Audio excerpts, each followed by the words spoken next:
Seol Hui tanpa ragu langsung menekan pilihan tolak. Ia menghela napas lega sambil menyeka keringat dingin di wajahnya, menyadari betapa berbahayanya rasa penasaran tadi. Dengan nada serius, ia menegaskan bahwa ia tak boleh membuang waktu 1,5 tahun hanya untuk mencoba sesuatu yang tidak pasti. Ia segera memutuskan untuk mengatur ulang strategi. Karena masa pelatihan hampir berakhir, Seol Hui memilih memaksimalkan waktu yang tersisa dengan mengatur jadwal untuk para bawahannya. Tanpa ragu, ia mulai membagi tugas demi meningkatkan kemampuan mereka secara keseluruhan. Tak lama kemudian, hasil latihan selama 7 bulan terakhir mulai terlihat. Berkat latihan mandiri dan bimbingan pribadi, kemampuan para anggota tim meningkat pesat. Seol Hui menyadari bahwa teknik yang ia ajarkan sebelumnya berhasil mempercepat perkembangan mereka secara signifikan. Setiap pemimpin regu menunjukkan kemajuan yang stabil. Kekuatan, energi internal, dan kemampuan tempur mereka meningkat drastis, membuktikan bahwa strategi pelatihan yang diterapkan berjalan dengan sangat efektif. Hal ini membuat Seol Hui semakin yakin bahwa timnya sedang menuju kekuatan yang lebih tinggi. Namun, tidak semua orang menunjukkan antusiasme yang sama. Muki terlihat kurang serius dalam menjalankan misi yang diberikan. Meski begitu, Seol Hui tetap menganggap kemampuannya sudah cukup untuk dimanfaatkan dalam situasi tertentu. Di sisi lain, misi pencarian peralatan justru memberikan hasil di luar dugaan. Soryong dengan penuh semangat memamerkan sarung tangan emas yang ia temukan, yakin bahwa peralatan itu akan sangat berguna dalam pertempuran mendatang. Senyumannya tak bisa disembunyikan karena peningkatan kekuatannya terasa jelas. Yongjin juga berhasil mendapatkan kapak perang yang sangat sesuai dengannya. Dengan wajah puas, ia menunjukkan senjata barunya yang jauh berbeda dari citranya sebelumnya. Hal yang sama terjadi pada Jeok Song, yang memperoleh kombinasi pedang dan perisai membuatnya semakin siap menghadapi pertempuran. Sementara itu, Yorim mendapatkan tombak emas berkualitas tinggi. Ia tampak sangat bahagia, bahkan menganggap pertemuannya dengan Pandai Besi sebagai keberuntungan besar. Dengan senjata baru itu, kekuatan tempurnya meningkat paling signifikan di antara yang lain. Melihat hasil tersebut, Seol Hui menyadari bahwa selama ini timnya hanya kekurangan peralatan yang tepat. Dengan senjata yang sesuai, kekuatan mereka meningkat drastis dalam waktu singkat. Ini menjadi bukti bahwa persiapan mereka kini semakin matang. Namun, suasana serius itu langsung berubah ketika Muki dengan santai melaporkan hasil misinya. Alih-alih membawa sesuatu yang berguna, ia justru menyerahkan gulungan berisi informasi tentang wanita-wanita cantik terkenal di Sichuan. Ia bahkan tampak bangga dengan pencapaiannya sendiri. Seol Hui hanya bisa menatap dengan ekspresi yang perlahan menggelap. Sementara Muki terus tertawa puas tanpa menyadari kesalahannya. Suasana di sekitar mereka pun menjadi canggung. Tiba-tiba, Muki mendekat dan berbisik dengan nada penuh semangat, menawarkan untuk menghubungkan Seol Hui dengan wanita cantik manapun yang ia inginkan. Namun, Seol Hui hanya memanggil namanya dengan suara dingin yang penuh tekanan. Tanpa peringatan, ia mengangkat gulungan itu dan menghantam kepala Muki, membuat suara benturan keras menggema di seluruh aula. Waktu pun berlalu dengan cepat hingga akhir bulan tiba. Sebuah jendela sistem kembali muncul, meminta Seol Hui menentukan jadwal untuk bulan berikutnya. Ia menyilangkan tangan sambil berpikir, menyadari bahwa waktu yang tersisa kini semakin sedikit. Ia menghitung dengan tenang dan menyimpulkan bahwa hanya sekitar 9 bulan yang tersisa. Setelah itu, ia tak lagi bisa memanfaatkan tempat ini maupun mengumpulkan keuntungan tambahan. Karena itu, ia memutuskan untuk fokus mengembangkan kekuatannya semaksimal mungkin sebelum waktu habis. Kali ini, Seol Hui memilih untuk menerima sebuah misi. Sistem pun menampilkan beberapa pilihan pemberi misi, dan ia langsung teringat pengalaman buruk saat menjalankan misi sebelumnya. Ingatan tentang kehilangan 2 nyawa membuatnya sadar bahwa ia harus lebih berhati-hati dalam mengambil keputusan. Meski pernah mendapatkan senjata berharga dari kejadian itu, harga yang harus dibayar terlalu mahal. Dengan pertimbangan matang, ia akhirnya memilih menerima misi dari Jokpa, komandan pelatihan kelompok bayangan tersembunyi. Ia bertekad untuk mempersiapkan segalanya dengan lebih baik kali ini. Tak lama kemudian, muncul pilihan apakah ia akan pergi sendiri atau bersama bawahannya. Tanpa ragu, Seol Hui memilih pergi bersama mereka. Ia yakin semua latihan yang telah ia berikan selama ini memang ditujukan untuk menghadapi misi seperti ini. Sesampainya di kantor Jeokpa, ia memberi hormat dan langsung disambut. Jeokpa mengatakan bahwa kedatangannya tepat waktu karena ada sesuatu yang penting untuk dibahas. Seol Hui pun menjawab dengan sopan, siap menerima penjelasan. Jeokpa kemudian mengajukan pertanyaan tentang sumber dana kelompok bayangan tersembunyi. Seol Hui hanya bisa menggeleng, mengakui bahwa ia tidak mengetahuinya. Mendengar itu, Jeokpa mulai menjelaskan situasi yang sebenarnya. Ia mengungkapkan bahwa ada 3 sumber utama dana, dengan yang terbesar berasal dari cabang di Sichuan yang mengelola persediaan dan aula emas. Namun, baru-baru ini tempat tersebut mengalami masalah serius yang awalnya dianggap sepele. Masalah itu ternyata berkaitan dengan seorang pria bernama Keum Manjung yang selama ini menyuplai dana melalui bisnisnya. Namun, seseorang mulai mengancamnya untuk membayar biaya wilayah. Situasi ini pun semakin rumit dan tak bisa diabaikan lagi. Ketika Seol Hui menanyakan siapa pelakunya, Jeokpa akhirnya mengungkap identitasnya. Orang itu adalah Baek Yang Cheon, master dari sekte Blue Dragon yang sangat terkenal di wilayah tersebut. Dengan ratusan murid di bawah komandonya, jelas bahwa lawan kali ini bukanlah musuh yang bisa diremehkan. Seol Hui langsung berbicara tanpa basa-basi, menanyakan apa yang harus ia lakukan. Jeokpa pun berdiri dan segera memberikan misi dengan batas waktu 2 bulan. Ia memerintahkan Seol Hui untuk menemui Keum Manjung, memahami situasi, dan mencoba menyelesaikannya melalui negosiasi. Namun, jika pihak lawan menuntut terlalu banyak, Jeokpa tanpa ragu memberi perintah untuk menyingkirkan mereka secara diam-diam. Tatapannya dingin dan penuh tekanan saat menyampaikan perintah itu. Seol Hui hanya bisa mengangguk, meski merasakan beban dari tugas tersebut. Sebelum pergi, Jeokpa memperingatkannya agar berhati-hati. Lawan yang akan dihadapi bukan orang biasa, melainkan salah satu talenta muda paling berbahaya di dunia bela diri. Nama Baek Yang Cheon disebut sebagai bagian dari 7 naga, membuat misi ini semakin berisiko. Tak lama kemudian, waktu seperti meloncat begitu saja. 6 hari berlalu dalam sekejap, dan Seol Hui sudah berada di sebuah penginapan bersama para pemimpin regunya. Mereka duduk mengelilingi meja, mulai membahas langkah selanjutnya. Sistem kemudian memberikan arahan untuk menghubungi Keum Manjung. Melihat situasi ini, Seol Hui hanya tersenyum tipis dalam hati, merasa semua ini terasa familiar karena pernah mengalaminya sebelumnya. Di saat yang sama, Yorim mengeluarkan sebuah gulungan dan mulai melaporkan informasi yang telah ia kumpulkan. Ia menjelaskan bahwa Keum Manjung biasanya berada di markasnya dan mereka bisa menemukannya di sana. Ia juga menunjukkan potret pria tersebut, memperlihatkan sosok gemuk dengan kumis tebal. Jeoksong kemudian menambahkan informasi penting lainnya. Ia menyarankan agar mereka menggunakan kode rahasia untuk menghubungi Keum Manjung, seperti yang biasa dilakukan oleh anggota kelompok bayangan tersembunyi.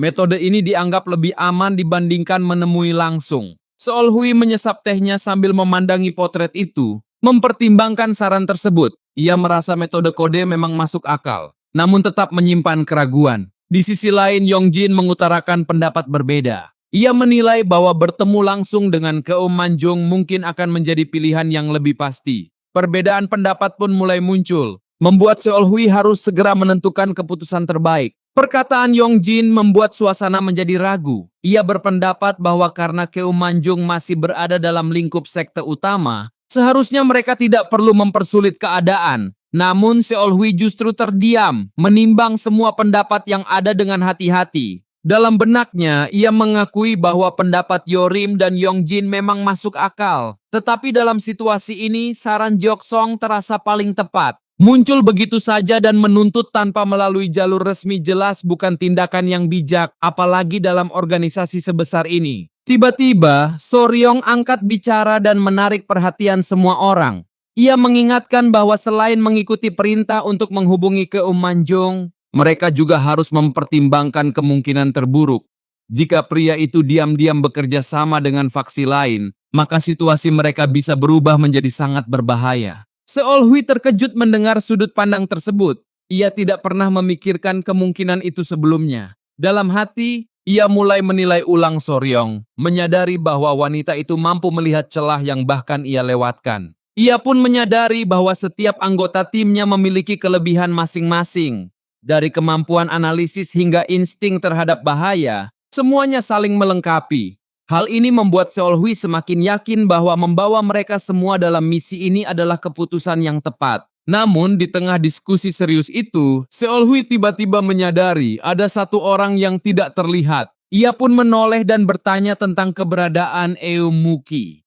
Tatapannya kemudian mengikuti arah yang ditunjukkan, dan pemandangan yang ia lihat langsung membuat suasana berubah aneh. Eumuki terlihat duduk santai sambil dikelilingi dua wanita, tertawa lepas seolah tidak ada beban. Ia bahkan menggoda mereka dengan santai, membuat kedua wanita itu tersipu malu. Tingkahnya benar-benar kontras dengan situasi serius yang sedang mereka hadapi. Melihat itu, Joksong langsung berdiri dan menawarkan diri untuk menyeretnya kembali. Namun, Seol Hui justru menghentikannya dan meminta semua orang untuk menunggu. Ia tidak terlihat marah, justru tampak berpikir lebih dalam. Menurutnya, meskipun Eumuki terlihat sembrono, ia bukan orang bodoh. Jika ia memilih melakukan hal seperti itu daripada ikut diskusi, pasti ada alasan di baliknya. Seol Hui pun memutuskan untuk mengamati situasi terlebih dahulu sebelum mengambil tindakan. Begitu Seol Hui selesai berbicara, Eumuki tiba-tiba berdiri dan berpamitan dengan riang kepada kedua wanita itu.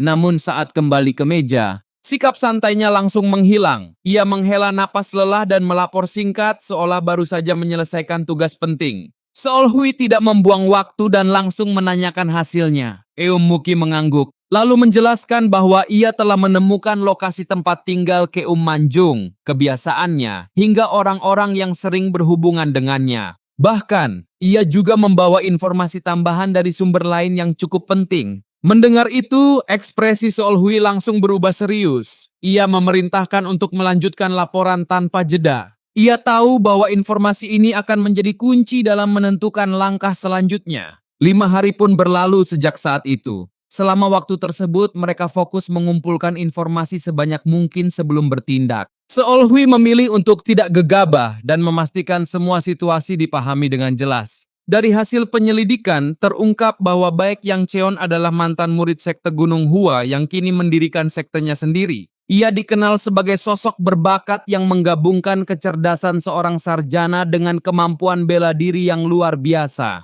Reputasinya di wilayah Sichuan sangat tinggi. Bahkan, ada rumor bahwa ia pernah mengalahkan murid inti sekte Gunung Hua sebelum akhirnya keluar dan membangun kekuatannya sendiri. Hal ini semakin menegaskan bahwa ia bukan lawan yang bisa diremehkan. Di sisi lain, Yorim berhasil menyelidiki kondisi keuangan Keum Manjung. Dari laporannya, diketahui bahwa sejak Baek Yang Cheon menuntut biaya wilayah, dana yang disalurkan ke kelompok bayangan tersembunyi mulai berkurang drastis. Ternyata Keum Manjung kini harus membayar sejumlah besar uang setiap bulan kepada pihak tersebut. Kesepakatan itu membuatnya terpaksa mengurangi setoran yang biasanya ia berikan. Situasi ini pun menjadi sumber utama masalah yang mereka hadapi. Seol Hui menggosok dagunya sambil menganalisis semua informasi itu. Ia menyadari bahwa inti masalah bukan terletak pada Keum Manjung, melainkan pada tekanan yang diberikan oleh Baek Yang Cheon. Dengan pemahaman ini, arah penyelidikan pun mulai berubah. Tanpa ragu, ia langsung memberikan perintah baru. Joksong ditugaskan untuk menyelidiki lebih dalam mengenai markas sekte Blue Dragon dan pergerakan Baek Yang Cheon. Kini, langkah mereka mulai mengarah langsung pada sumber konflik yang sebenarnya. Seol Hui menatap semua laporan dengan serius dan langsung menyimpulkan skenario terburuk. Jika negosiasi gagal, mereka harus menyingkirkan Baek Yang Cheon. Karena itu, ia menegaskan bahwa mereka harus memahami tata letak markas dan susunan kekuatan lawan secara menyeluruh. Ia kemudian menoleh ke Jeoksong dan menanyakan kondisi sekte Blue Dragon. Jeoksong menjelaskan bahwa jumlah anggota mereka cukup besar, dengan ratusan murid serta puluhan prajurit berpengalaman. Namun, ia menambahkan bahwa hanya beberapa instruktur saja yang benar-benar berbahaya. Sambil menyerahkan peta, Jeoksong menunjukkan cetak biru markas besar sekte Blue Dragon. Informasi itu langsung menjadi kunci penting bagi rencana mereka. Seol Hui pun menerima peta tersebut sambil terus memikirkan langkah berikutnya. Selanjutnya, ia mengalihkan perhatian pada Yongjin dan menanyakan kondisi bisnis Keum Manjung. Yongjin menjelaskan bahwa bisnis tersebut justru berkembang pesat tanpa kendala. Bahkan, Keum Manjung telah memperluas usahanya dengan membeli beberapa toko tambahan. Mendengar itu, Seol Hui mulai merasa ada yang tidak beres. Ia menyadari bahwa kekayaan Keum Manjung jauh lebih besar dari yang diperkirakan sebelumnya. Hal ini membuatnya berpikir bahwa situasi sebenarnya mungkin lebih rumit dari yang terlihat. Kemudian ia beralih ke Soryong dan menanyakan kondisi kediaman Keum Manjung. Soryong menjelaskan bahwa secara umum tidak ada hal mencolok, tetapi ada satu kejanggalan yang membuatnya ragu. Hal itu langsung menarik perhatian Seol Hui. Ia pun meminta penjelasan lebih lanjut. Soryong mengungkapkan bahwa dalam 2 bulan terakhir, hampir tidak ada yang mengetahui keberadaan pasti kediaman Keum Manjung. Perubahan ini terasa aneh, mengingat seorang pedagang biasanya tidak sering berpindah tempat. Tak hanya itu, jadwal pertemuan Keum Manjung juga berubah, dan seluruh pengawal pribadinya telah diganti. Informasi ini membuat suasana semakin tegang. Seol Hui mulai menyadari bahwa ada sesuatu yang tersembunyi di balik semua ini. Dengan ekspresi penuh pertimbangan, ia akhirnya menoleh pada Eum Muki. Ia ingin mengetahui apakah ada hubungan penting yang melibatkan Baek Yang Cheon. Pertanyaan itu pun langsung dijawab tanpa ragu. Eum Muki menjelaskan bahwa ia telah menyelidiki orang-orang di sekitar Baek Yang Cheon. Dari hasilnya, diketahui bahwa sebagian dari mereka memiliki hubungan dengan sekte Gunung Hua. Fakta ini membuat situasi semakin kompleks dan berbahaya. Mendengar itu, Seol Hui langsung mengingat bahwa Baek Yang Cheon memang berasal dari sekte Gunung Hua. Kini, semua potongan informasi mulai saling terhubung, dan perlahan, gambaran besar dari konflik ini mulai terbentuk di benaknya. Eum Muki menggeleng dan menjelaskan bahwa situasinya tidak sesederhana itu. Biasanya, murid yang keluar dari sekte akan memutus sebagian besar hubungan. Namun Baek Yang Cheon justru masih sering berhubungan dengan pihak Gunung Hua. Bahkan salah satu yang ia hubungi adalah seorang tetua penting. Mendengar hal itu, Seol Hui langsung terkejut. Pupil matanya menyempit saat menyadari betapa tidak biasanya hubungan tersebut. Dalam pikirannya, ini bukan lagi sekadar konflik biasa, melainkan sesuatu yang jauh lebih dalam dan berbahaya. Tanpa membuang waktu, ia langsung menoleh ke Jeoksong dan menanyakan apakah pesan sudah dikirim kepada Keum Manjung. Jeoksong memastikan semuanya telah selesai dan mereka bisa langsung menemuinya. Mendengar itu, Seol Hui segera berdiri dan bersiap bergerak. Ia mengambil pedangnya, lalu memimpin pasukan dengan penuh wibawa. Seluruh anggota tim mengenakan jubah penutup untuk menyembunyikan identitas mereka. Dengan ekspresi serius, Seol Hui memberi perintah singkat untuk berangkat. Tak lama kemudian mereka tiba di salah satu cabang sekte iblis di wilayah Sichuan. Tempat itu berfungsi sebagai pusat operasional sekaligus lokasi persembunyian bagi anggota sekte. Kehadiran mereka langsung disambut oleh seorang pelayan dengan sikap hormat. Namun, hanya Seol Hui yang diizinkan masuk untuk bertemu Keum Manjung. Meski permintaan itu terasa janggal, ia tetap mengikuti tanpa menunjukkan keberatan. Ia sadar bahwa menjaga situasi tetap tenang jauh lebih penting saat ini. Pelayan itu membawanya ke sebuah ruangan dan membuka pintu. Seol Hui langsung melihat sosok pria gemuk berkumis yang sesuai dengan potret yang ia terima sebelumnya. Pria itu adalah Keum Manjung, yang tampak gugup sambil menyeka keringat di wajahnya. Keum Manjung segera menyambutnya dengan sikap ramah. Ia memperkenalkan diri dengan sopan, seolah ingin mencairkan suasana yang tegang. Namun, Seol Hui tetap waspada sejak awal. Di tengah pertemuan itu, perhatian Seol Hui tiba-tiba tertuju pada sesuatu yang berada di dekat pria tersebut. Sebuah kejanggalan yang langsung memicu rasa curiga di dalam dirinya. Ternyata, di belakang Keum Manjung berdiri seorang pria lain. Sosok itu mengenakan pakaian hitam dari ujung kepala hingga kaki, dengan tatapan dingin yang menusuk. Saat jendela statusnya muncul, Seol Hui langsung terkejut melihat kekuatan luar biasa yang dimiliki pria tersebut. Ia menyadari bahwa pria itu adalah Sang Cheonjang dari Grand Rulers, seorang ahli tingkat tinggi yang jauh di atas kebanyakan prajurit. Kehadirannya di tempat ini jelas bukan sesuatu yang biasa. Hal itu langsung membuat pikiran Seol Hui dipenuhi berbagai kemungkinan berbahaya. Keum Manjung dengan santai memperkenalkan pria itu sebagai pengawalnya. Sang Cheonjang pun melangkah maju dan memberi salam singkat. Namun di balik sikap tenangnya, Seol Hui merasakan tekanan besar yang tersembunyi. Di dalam hatinya, Seol Hui mulai menganalisis situasi. Ia bertanya-tanya mengapa seorang ahli dari pihak sebesar itu bisa berada di cabang penting seperti ini. Jika Keum Manjung memang bekerja sama dengan pihak tersebut, maka ini bisa dianggap sebagai bentuk pengkhianatan. Kecurigaan itu semakin kuat saat ia melihat sesuatu yang aneh pada Keum Manjong. Sebuah petunjuk yang seolah berkaitan dengan teknik yang selama ini ia cari. Hal ini membuat pikirannya semakin waspada, namun ia tetap berusaha menyembunyikan emosinya. Menyadari mereka terlalu lama berdiri, Keum Manjong mempersilakan Seol Hui duduk.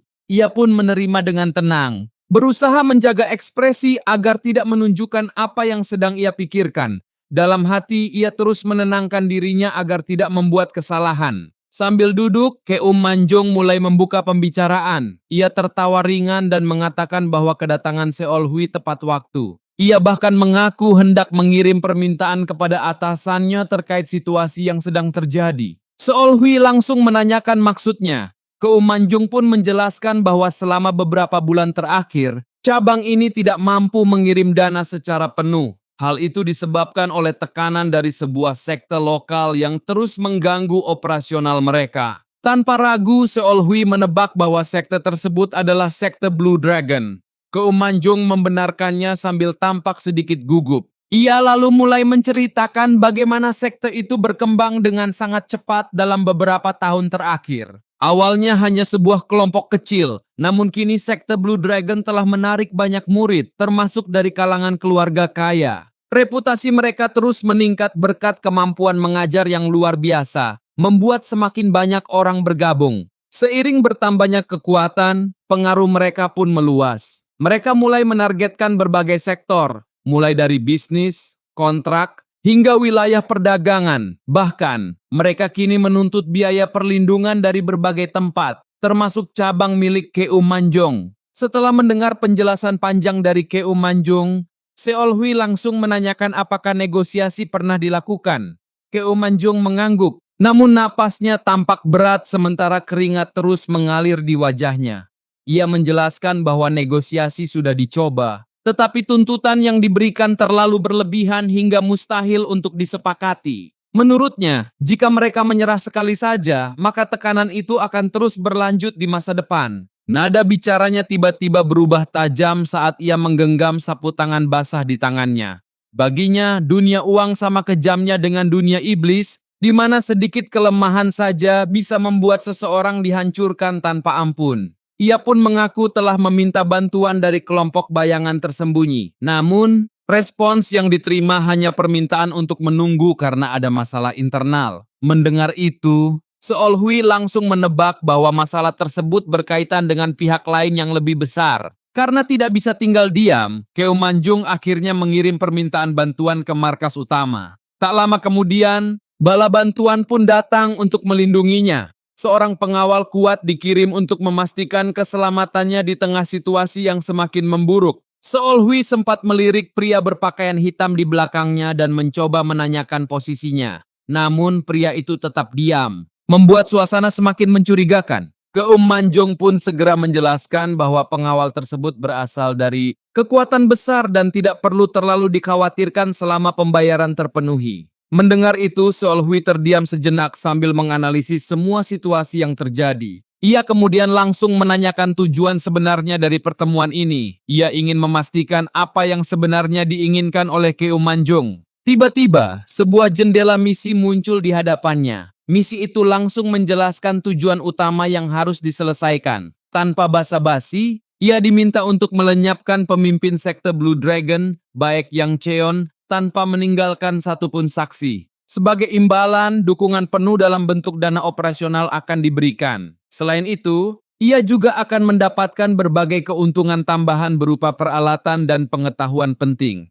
Misi ini jelas bukan tugas biasa, melainkan langkah besar yang akan menentukan arah ke depan. Kini, Seol Hui menyadari bahwa situasi telah berkembang jauh lebih serius dari yang ia perkirakan. Dan keputusan yang akan ia ambil selanjutnya akan menentukan segalanya. Keum Manjong kembali angkat bicara, menyarankan bahwa cara terbaik adalah menghilangkan sumber masalah secara langsung. Namun, Seol Hui dengan tajam menyoroti risikonya. Baginya, tindakan seperti itu sama saja dengan menutup jalan mundur, terlebih lawan mereka memiliki hubungan dengan Gunung Hua. Meski begitu, Keum Manjong tetap percaya diri. Ia bahkan mengeluarkan koin emas, menyatakan bahwa ia telah menyuap beberapa pihak untuk mengamankan situasi. Dengan nada santai, Ia menegaskan bahwa selalu ada orang yang bisa dibeli, bahkan di kalangan ortodoks. Mendengar itu, Seol Hui hanya tertawa kecil dalam hati. Ia tidak sepenuhnya percaya pada ucapan tersebut, justru melihatnya sebagai tanda keserakahan yang berbahaya. Tatapannya menjadi dingin, menyadari bahwa situasi ini tidak sesederhana yang terlihat. Dalam pikirannya, ia menyimpulkan bahwa membunuh satu orang belum tentu menyelesaikan masalah. Ia mulai curiga bahwa ada sesuatu yang disembunyikan oleh Keum Manjung. Namun di saat yang sama, ia juga sadar bahwa ia tidak punya banyak pilihan selain melanjutkan. Keum Manjung kemudian menyampaikan permintaannya secara langsung. Melihat sikapnya yang tenang namun penuh maksud tersembunyi, Seol Hui semakin yakin bahwa ada rencana lain di balik semua ini. Meski begitu, ia tetap menjaga ekspresi agar tidak menunjukkan kecurigaannya. Akhirnya dengan wajah tenang, Seol Hui menerima misi tersebut. Ia menyatakan kesediaannya tanpa ragu di permukaan, meskipun di dalam hati ia tetap waspada. Keputusan ini diambil bukan karena percaya, melainkan karena situasi memaksanya untuk melangkah maju. Mendengar jawaban itu, Keum Manjung langsung tertawa senang. Ia tampak puas dan semakin ramah seolah semua berjalan sesuai rencananya. Sikapnya yang penuh percaya diri justru membuat suasana terasa semakin mencurigakan. Ia kemudian mengeluarkan beberapa gulungan dan melemparkannya ke atas meja. Di dalamnya terdapat jadwal lengkap baik Yang Cheon, termasuk informasi tentang pengawal dan pergerakannya. Semua disusun dengan sangat rinci, seolah sudah dipersiapkan sejak lama. Keum Manjung pun memberi instruksi agar Seol Hui kembali setelah misi selesai. Senyumnya terlihat seperti seorang pedagang licik di tengah medan perang. Sementara itu, Seol Hui hanya menatapnya dalam diam dengan ekspresi serius. Setelah beberapa saat, ia akhirnya menjawab singkat. Ia menerima semua informasi itu tanpa banyak kata, namun di balik ketenangannya, pikirannya terus bekerja, mencoba mengurai kebenaran dari situasi yang semakin rumit ini. 4 hari kemudian, tepat antara pukul 9 hingga 11 malam, Seol Hui dan timnya telah berkumpul di atap sebuah pavilion dekat sekte Blue Dragon. Dengan mengenakan topeng untuk menyembunyikan identitas, ia mengamati situasi di sekitar dengan penuh fokus. Tatapannya menyapu setiap penjaga yang berjaga di area tersebut. Ia mengingat kembali hasil penyelidikan yang telah dikumpulkan sebelumnya. Terdapat beberapa penjaga yang tersebar di titik-titik penting, mulai dari menara pengawas hingga gerbang utama. Dari pengamatannya, kekuatan mereka sesuai dengan informasi yang diterima, membuatnya semakin yakin bahwa data tersebut akurat. Namun, di balik keyakinan itu, Seol Hui tetap merasa ada yang mengganjal. Rencana ini terasa terlalu sempurna, terutama karena waktu penyerangan dipilih saat baik Yang Cheon sedang bermeditasi. Ia tahu betul bahwa menyerang seseorang dalam kondisi itu justru sangat berisiko. Dalam pikirannya, ia mulai mempertanyakan niat sebenarnya di balik rencana ini. Jika informasi sedetail itu sudah diketahui, seharusnya orang kuat seperti Sang Cheonjang bisa langsung menyelesaikan tugas tersebut. Kecurigaan itu terus mengganggunya, membuat hatinya semakin gelisah. Di tengah pengamatan, Jeoksong tiba-tiba bertanya tentang apa yang sedang ia perhatikan. Seol Hui hanya diam sejenak, menahan semua keraguan yang ada dalam pikirannya. Ia sadar bahwa mengungkapkan kecemasan sekarang hanya akan merusak fokus tim. Akhirnya ia menjawab singkat bahwa ia hanya sedang memikirkan rencana. Jeoksong pun mengangguk, tanpa menyadari konflik batin yang sedang dialami kaptennya. Sementara itu, Seol Hui hanya bisa bertanya dalam hati tentang jebakan apa yang mungkin menunggu di depan. Meski mengetahui kemungkinan bahaya, ia tetap tidak punya pilihan selain maju. Situasi ini membuatnya merasa tertekan. Namun ia tetap menjaga ketenangannya. Ia tahu bahwa satu kesalahan saja bisa berakibat fatal bagi seluruh tim. Ia kemudian melihat posisi bulan untuk memastikan waktu yang tepat. Setelah merasa waktunya hampir tiba, ia memberi peringatan kepada semua anggota tim agar tetap waspada. Suasana pun langsung berubah menjadi tegang. Tanpa ragu, Seol Hui mengangkat tangannya dan memberi sinyal serangan. Begitu perintah diberikan, para pemimpin regu langsung bergerak maju dengan cepat. Tanpa sedikit pun keraguan, mereka menjalankan misi pembunuhan terhadap baik Yang Cheon dengan penuh tekad. Seluruh tim bergerak cepat menuju gerbang sekte Blue Dragon tanpa suara. Soryong lebih dulu mendekati salah satu penjaga dan menjatuhkannya dengan satu serangan tepat di tengkuk. Joksong mengikuti dengan cara yang sama, melumpuhkan targetnya tanpa menimbulkan keributan. Mereka sengaja menghindari pembunuhan agar tidak memicu alarm. Namun, situasi berbeda terjadi di gerbang utama, di mana 3 orang bertindak lebih agresif. Yongjin menghantam perut penjaga hingga pingsan, sementara Eumuki memukul punggung lawannya dengan kekuatan serupa. Di sisi lain, Yorim menunjukkan kemampuan luar biasa. Ia menghadapi 2 penjaga sekaligus dan menjatuhkan mereka dengan cepat dan bersih. Serangannya begitu presisi hingga tidak ada suara maupun teriakan yang sempat terdengar. Setelah semua penjaga berhasil dilumpuhkan, Seol Hui mendarat di lokasi Yorim. Anggota tim lainnya segera berkumpul menunggu perintah berikutnya. Dari balik topengnya, Seol Hui tersenyum tipis melihat perkembangan pesat para bawahannya. Ia menyadari bahwa kekuatan timnya kini jauh lebih solid, bahkan tanpa perlu turun tangan. Para pemimpin regu sudah mampu menyelesaikan tugas dengan sempurna. Tanpa membuang waktu, ia membuka gerbang dan memimpin mereka masuk ke dalam. Dalam perhitungannya, mereka memiliki waktu sekitar 7,5 menit untuk mencapai kediaman baik Yang Cheon. Namun, tiba-tiba sebuah jendela sistem muncul, memotong rencananya. Sistem itu memberikan batas waktu baru yang jauh lebih singkat dan tidak masuk akal. Ia terkejut saat mengetahui bahwa mereka hanya memiliki waktu 300 detik. Jika gagal mencapai target dalam waktu tersebut, nyawanya akan menjadi taruhan. Pengumuman itu langsung membuat suasana berubah tegang. Seol Hui tidak bisa menahan amarahnya dalam hati. Ia menyadari bahwa rencana awalnya kini tidak lagi berlaku. Dengan waktu sesingkat itu, pendekatan biasa jelas mustahil dilakukan. Waktu terus berjalan, membuat tekanan semakin besar. Dengan cepat, ia menyusun ulang strategi di tengah situasi yang kacau. Tanpa ragu, ia memutuskan untuk tidak lagi melalui jalur normal. Dalam sekejap, Seol Hui melompat ke atap, memilih jalur tercepat menuju target. Dengan sisa waktu yang terus berkurang, ia tahu bahwa setiap detik kini menentukan hidup dan mati mereka. Seol Hui mengintip dari atap untuk membaca situasi di dalam. Namun begitu melihat jumlah penjaga yang berjaga, ekspresinya langsung berubah. Ia tak bisa menahan umpatan dalam hati, menyadari bahwa jumlah musuh jauh lebih banyak dari perkiraan. Meski bergerak secepat mungkin, ia tahu dirinya tetap akan terdeteksi. Rasa panik mulai merayap, membuat pikirannya semakin tertekan. Ia memegangi kepalanya, berusaha keras mencari satu cara untuk menembus semua pengawasan itu. Ia terus memaksa otaknya bekerja. Harus ada satu metode untuk melewati semua penjaga tanpa terlihat. Jika tidak, misi ini akan gagal sebelum benar-benar dimulai. Sementara itu, para anggota tim masih menunggu di gerbang utama. Mereka memperhatikan gerak-gerik kaptennya yang tiba-tiba bertindak tanpa memberi perintah. Eumuki bahkan sempat berkomentar santai, tidak menyadari situasi genting yang sedang dihadapi. Di sisi lain, Soryong hanya menatap dalam diam dengan tatapan tajam. Ia seolah menyadari bahwa ada sesuatu yang tidak beres. Namun, ia tetap menunggu keputusan dari Seol Hui. Dalam kondisi terdesak, Seol Hui akhirnya memutuskan untuk mengandalkan sistem. Ia mengaktifkan metode simulasi pertempuran, berharap bisa menemukan jalan terbaik. Tanpa waktu untuk berpikir panjang, ia langsung meminta jalur tercepat menuju target tanpa terdeteksi. Di dalam hatinya, ia hampir memohon agar sistem memberinya solusi.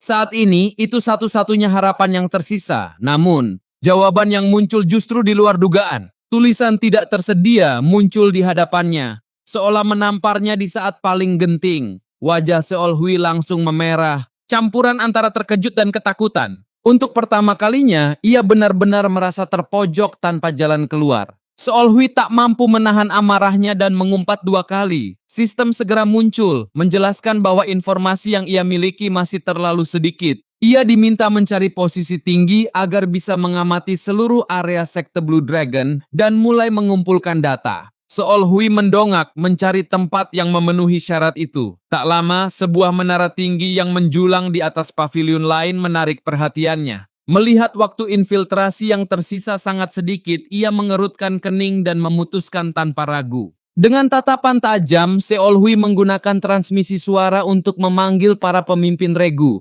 Mereka terkejut, namun langsung fokus saat mendengar perintahnya. Dengan napas berat dan mata liar, ia memerintahkan perubahan rencana. Soryong habisi 3 prajurit patroli di bawah atap depan. Yang lain ikut aku. Perintah itu langsung dijalankan tanpa ragu. Semua bergerak cepat, seolah sudah memahami situasi genting yang mereka hadapi. Soryong segera mengambil pisau lemparnya. Dalam satu gerakan cepat, ia melempar dan langsung menewaskan 3 penjaga sekaligus. Serangannya tepat mengenai titik vital, membuat mereka mati seketika tanpa sempat bersuara. Tanpa membuang waktu, ia langsung bergerak menuju paviliun tinggi itu. Dengan harapan dalam hati, ia melompat lincah dari satu atap ke atap lainnya. Setiap detik terasa begitu berharga dalam misi ini. Di tengah pergerakan, mereka berpapasan dengan 2 penjaga di bawah. Seol Hui langsung memberi perintah singkat. Yorim yang sudah siap sejak awal langsung bergerak menebas kedua penjaga itu dalam satu serangan bersih tanpa suara. Rombongan terus melaju mengikuti Seol Hui. Ia memimpin dengan kecepatan tinggi, melompati paviliun demi paviliun tanpa berhenti. Namun tiba-tiba, ia menghentikan langkahnya.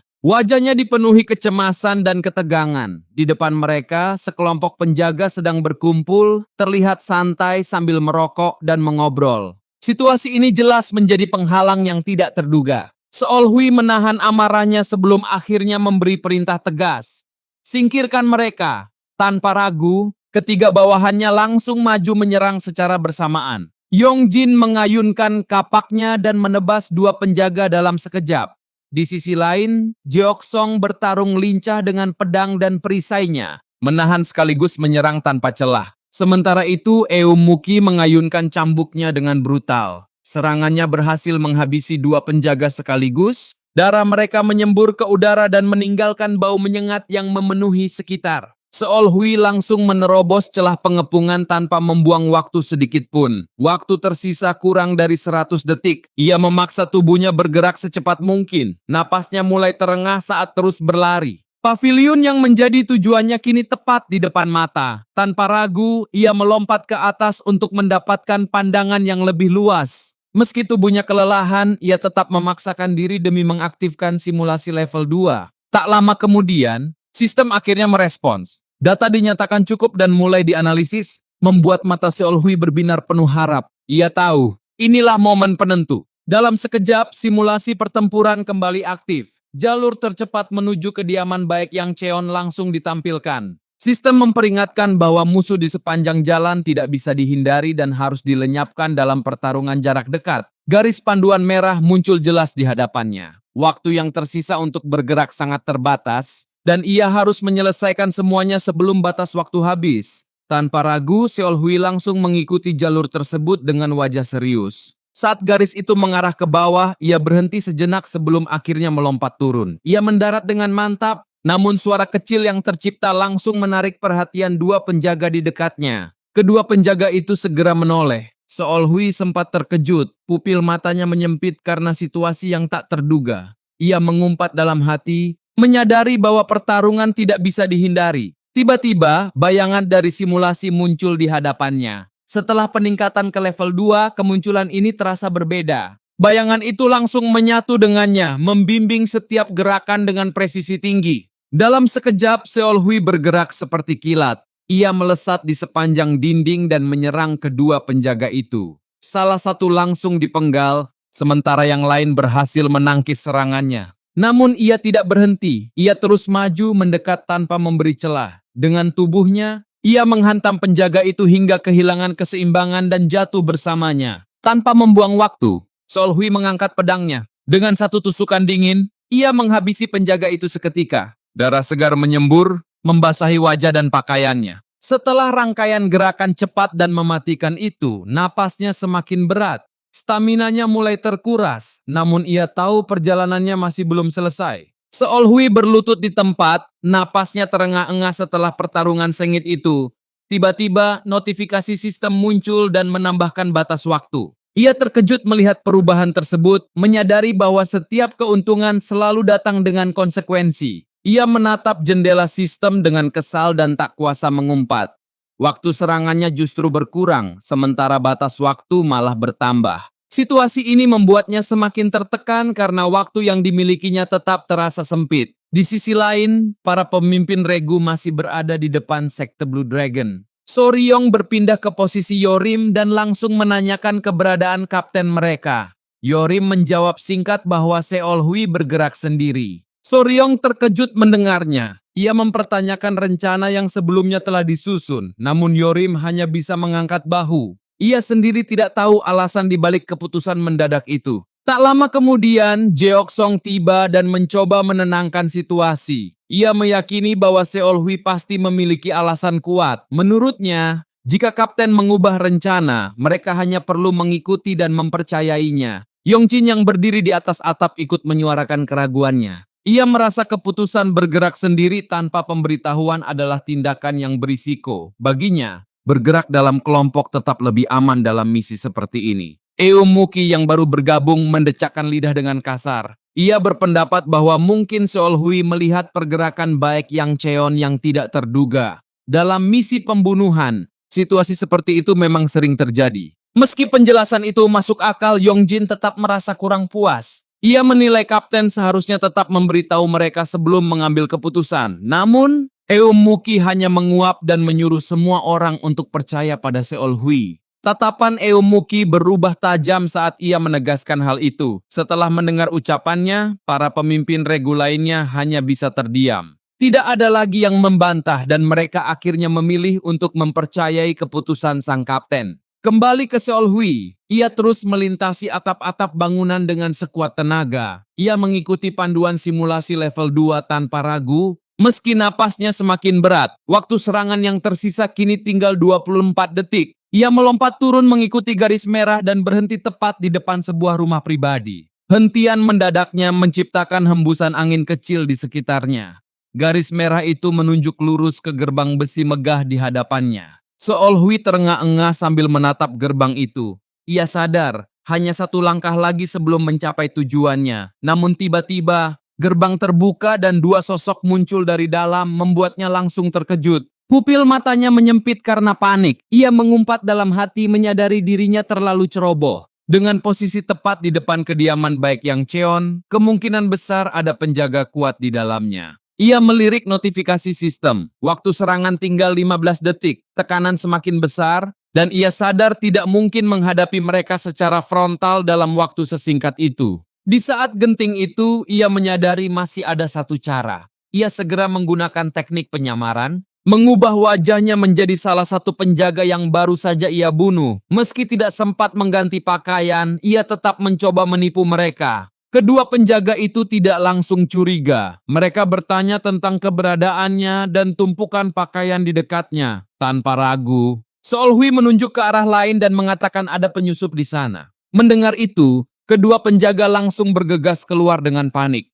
Mereka mencari ke arah yang ditunjuk, kebingungan karena tidak menemukan siapapun. Saat itulah Seolhui melepas penyamarannya. Salah satu dari mereka mulai curiga dan menoleh, namun sudah terlambat. Seolhui langsung memenggal kepalanya dalam satu gerakan cepat. Penjaga yang tersisa terkejut dan membeku sejenak. Melihat rekannya tewas di depan mata, ia tak sempat bereaksi. Seolhui langsung bergerak maju dengan niat membunuh yang kuat. Dengan satu tebasan brutal, ia menghabisi penjaga terakhir. Darah segar menyembur menodai malam yang sunyi. Setelah itu, Seolhui akhirnya bisa menarik napas lega. Namun waktu terus berjalan. Hitungan mundur terakhir dimulai. Hanya tersisa beberapa detik. Tubuhnya basah oleh keringat, napasnya berat. Namun ia bertahan hingga detik terakhir. Akhirnya notifikasi sistem muncul.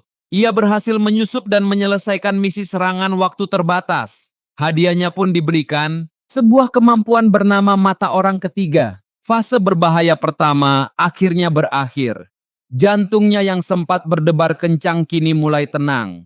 Seolhui jatuh terduduk di tanah, menghela napas panjang sambil merasa lega.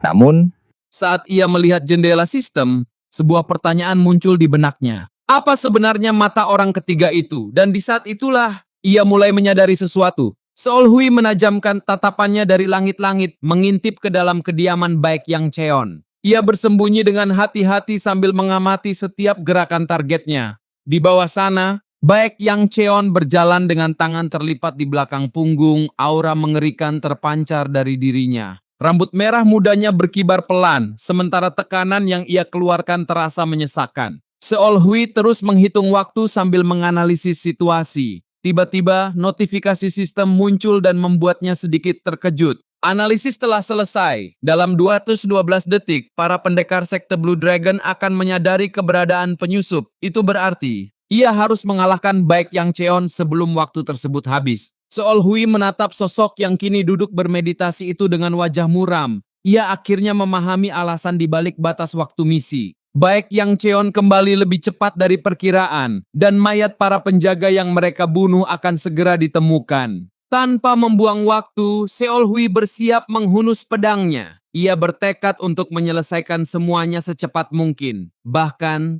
ia langsung mengubah metode bertarungnya menjadi berbasis giliran. Namun langkahnya tiba-tiba terhenti. Wajahnya dipenuhi keterkejutan, pupil matanya menyempit karena ketakutan. Ia baru saja menyadari sesuatu yang mengerikan.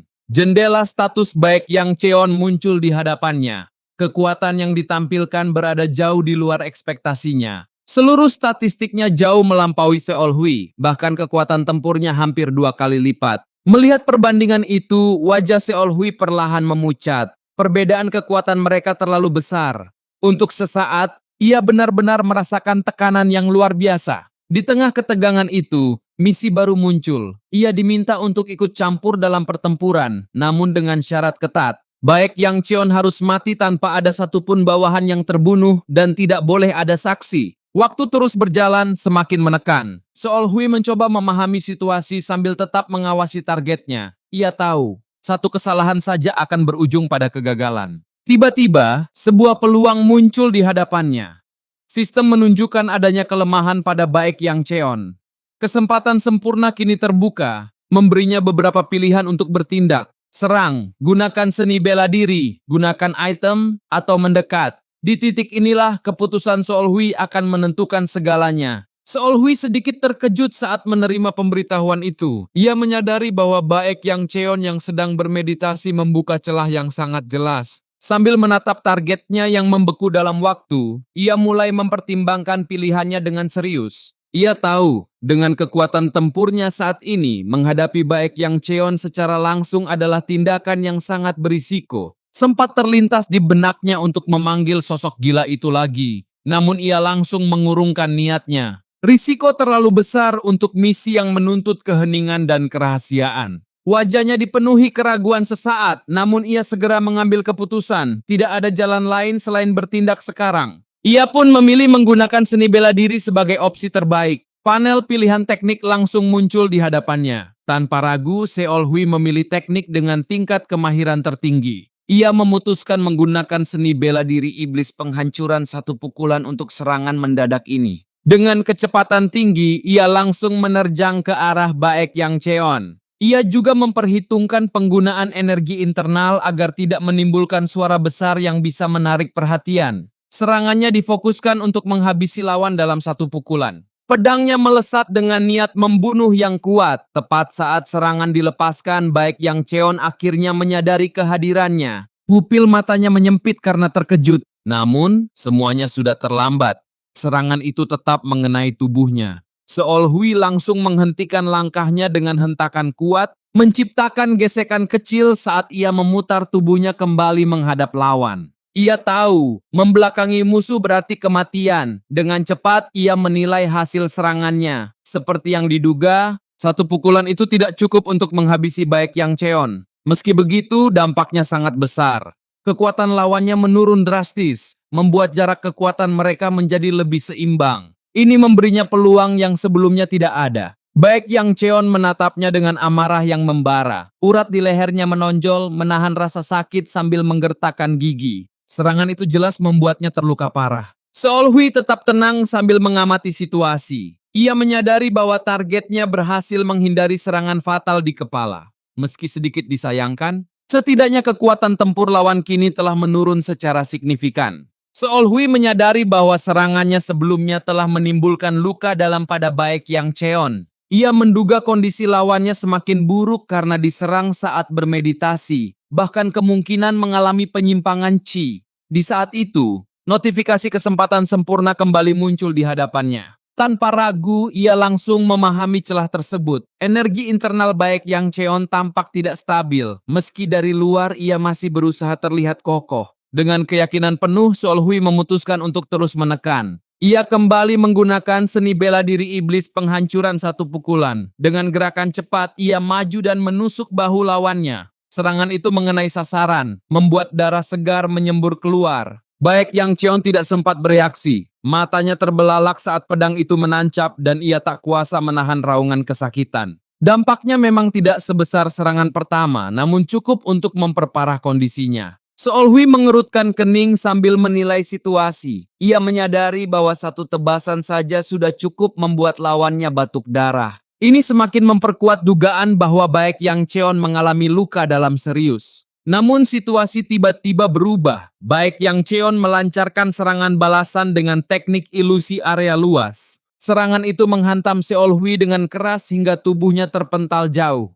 Seol-hui terlempar dan jatuh ke tanah dengan kasar. Saat ia mengangkat pandangannya, ia melihat Baek Yang Cheon mulai mengalirkan energi ke pedangnya. Aura membunuh yang kuat langsung memenuhi ruangan. Pedangnya memancarkan energi merah tua yang khas. Gerakannya halus namun mematikan, seperti tarian pedang yang elegan. Seol-hui langsung mengenali teknik itu sebagai seni pedang dari sekte Gunung Hua. Dengan tatapan penuh amarah, Baek Yang Cheon menanyainya. Ia ingin tahu siapa yang mengirim Seol-hui untuk membunuhnya. Namun, Seol-hui tetap diam dan hanya mengambil posisi waspada. Waktu terus berjalan, menekan keduanya. Tanpa mendapat jawaban, Baek Yang Cheon langsung menerjang ke depan dengan kecepatan luar biasa. Sosoknya seolah menghilang, hanya menyisakan bayangan di tempat semula. Dalam sekejap, benturan pedang terjadi. Percikan api beterbangan saat kedua senjata saling beradu.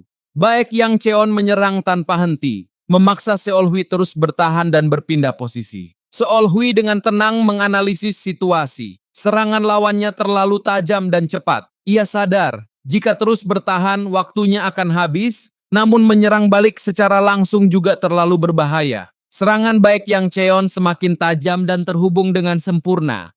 Setiap gerakannya begitu presisi, membuat pertarungan berubah menjadi adu tekanan antara serangan dan pertahanan. Keduanya sama-sama menerima luka dalam pertukaran tersebut. Kesehatan Baek Yang Cheon terus menurun drastis hingga berada di ambang kritis. Namun di saat yang sama, Seol-hui juga mengalami kerusakan besar. Tubuhnya mulai melemah, sementara waktu terus menekan tanpa ampun.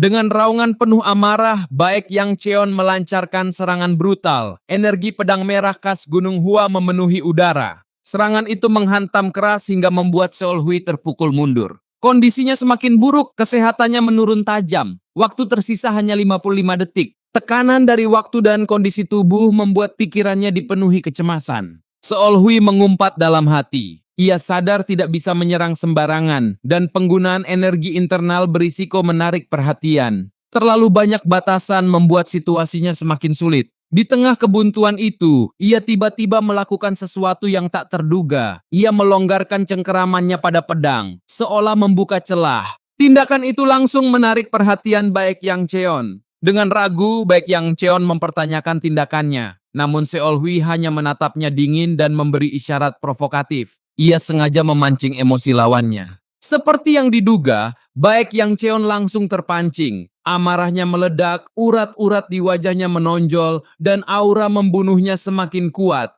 Ia meraung marah sepenuhnya terbakar emosi. Provokasi itu berhasil, namun risikonya langsung terasa. Sistem memperingatkan bahwa kini justru kelemahan Seol-hui yang terbaca oleh lawan. Tanpa ragu, ia memilih untuk menghadapi situasi tersebut. Benturan berikutnya terjadi dengan brutal. Darah menyembur ke udara, namun sulit memastikan milik siapa. Seol-hui terpental jauh. Tubuhnya tergelincir di tanah akibat serangan keras itu. Kondisinya semakin kritis. Ia menyadari bahwa rencananya tidak berjalan sempurna. Namun berbeda dari sebelumnya, Baek Yang Cheon tidak langsung menghabisinya dan justru menginterogasinya. Dengan napas tersengal, waktu tersisa hanya 14 detik. Seol-hui memaksa dirinya berdiri, menyadari bahwa ia tidak punya kesempatan kedua. Satu langkah lagi akan menentukan hidup atau mati. Dengan tekad penuh, ia kembali memprovokasi Baek Yang Cheon. Amarah lawannya kembali meledak, menggeram seperti binatang buas. Kini, semuanya bergantung pada langkah terakhir yang akan ia ambil. Sebuah panel peringatan kembali muncul di hadapan Seol-hui.